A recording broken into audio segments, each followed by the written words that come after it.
Now let's graph this given rational function. To graph a rational function, you need a key information such as the x and the y-intercept and the asymptotes of the rational function. So let's first get the x-intercept. So for the x-intercept, you just need to set your y be equal to 0 and then you solve for x. So you make this equal to 0.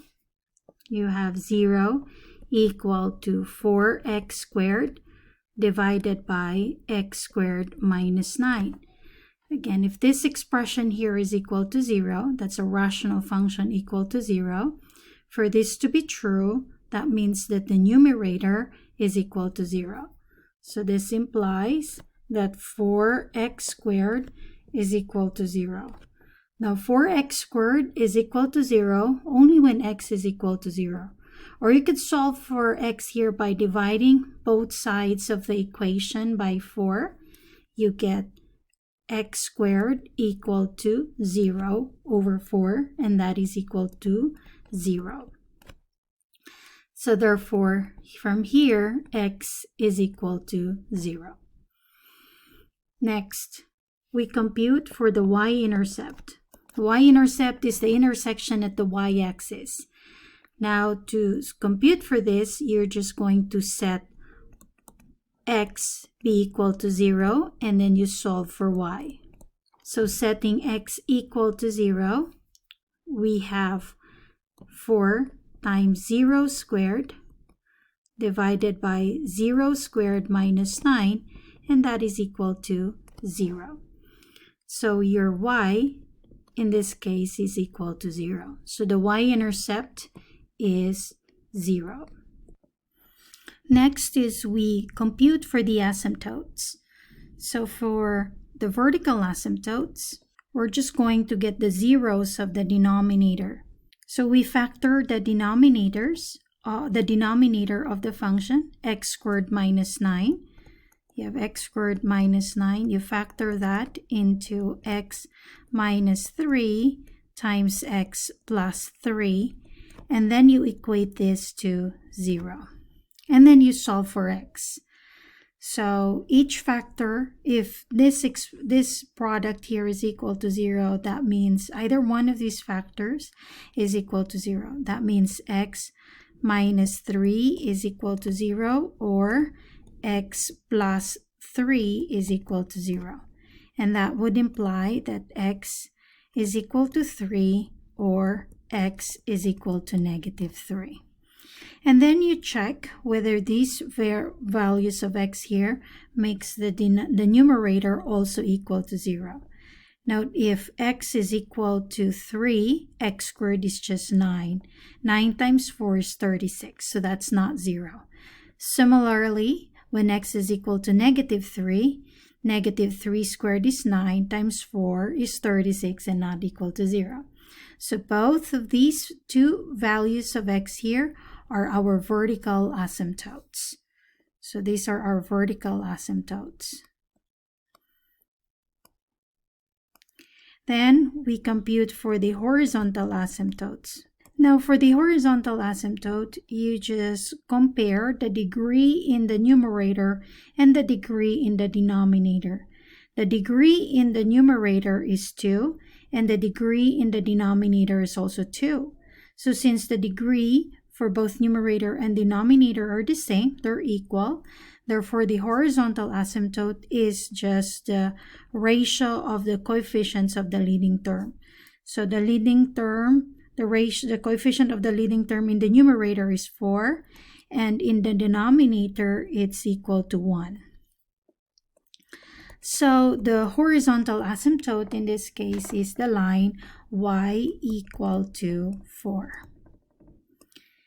Then we put all these things together as we graph the graph of the rational function. So the graph of the rational function would look like this. Let's locate first I would like to write first the vertical asymptotes. That's x equals 3 and x equals negative 3. Then you put a broken line there.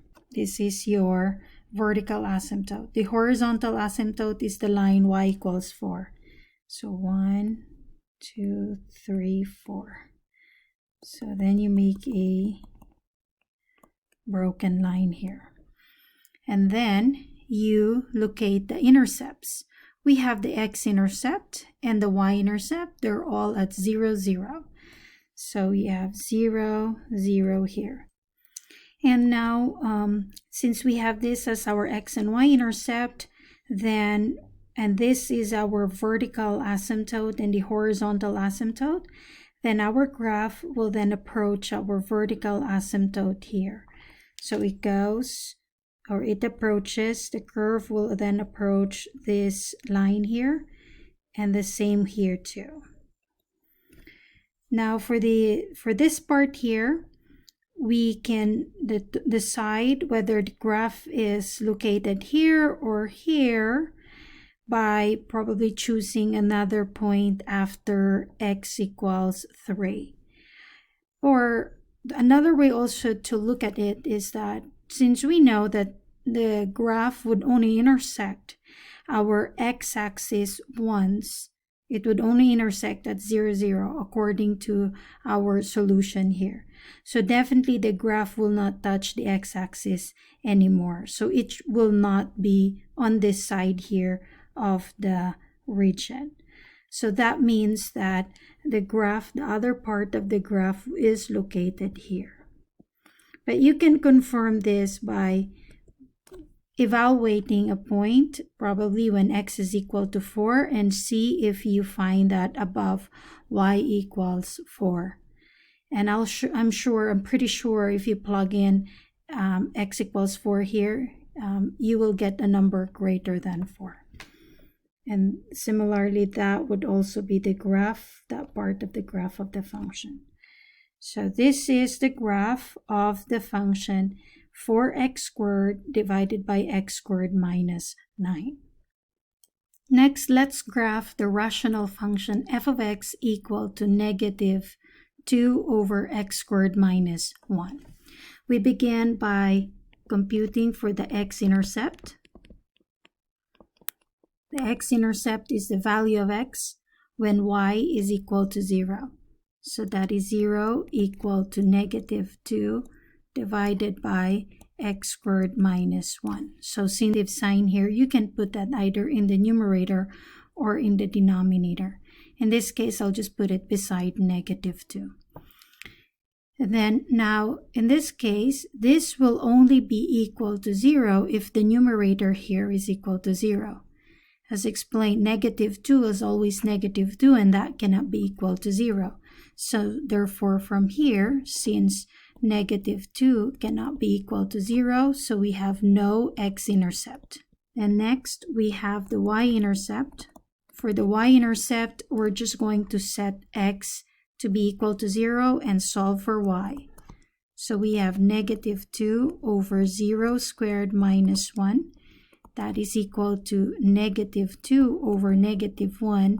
Simplifying this, we have y equals 2.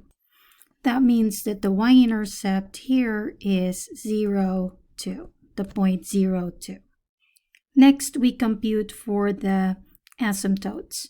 So for the vertical asymptotes, those are just the zeros in the denominator.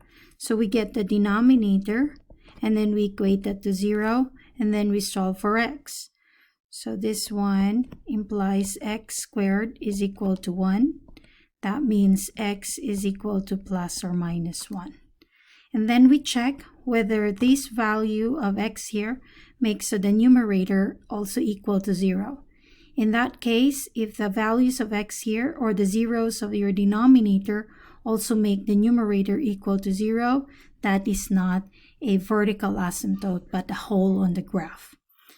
Now in this case, this 1 and negative 1, neither of this will make the numerator equal to 0.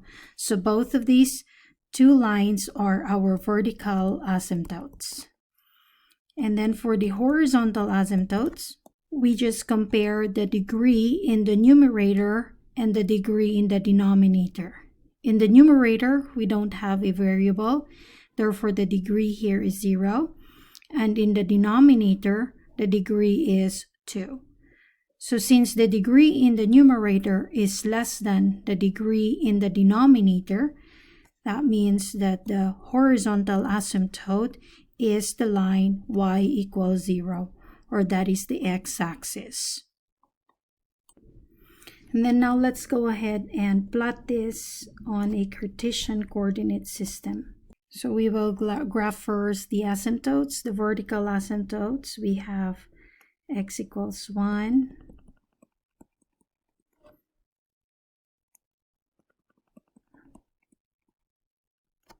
and the line y equals 0. So the x-axis here is also an asymptote. Okay, next, our x-intercept. We do not have an x-intercept because that is a horizontal asymptote. The x-axis is a horizontal asymptote. Now for the y-intercept, we have the ordered pair 0, 2. So it is 0, 2. So it is this point here. Now, since we have this as our horizontal asymptote, then we can say that the graph would actually be going up here, or we can plot some points. We can evaluate points maybe at x is equal to 1/2 and see if the value is greater than 2. So, and you can verify by plugging in that value in here and solving for the y coordinate. Or I'll go and show you how to do that. So you have x and y here. So whenever x, for instance, when x is equal to 1/2, and then you square that, so you square this, so you have 1/2 squared is 1/4. So 1/4 minus 1 is negative 3/4. And then you have 2 divided by negative 3/4, and that gives you positive 8/3. And that is greater than 2. So that is above here. And so that would be the same value you will get when you plug in or when you substitute negative 1/2. So that's 8/3. So that would support the graph that it would actually, the part of the curve will go up here. And then we can look at the value when x is equal to positive 2. So when x is equal to positive 2, you plug it in here. So 2 squared is 4. So you have negative 2 divided by 4 minus 1, which is 3. So that is equal to negative 2/3.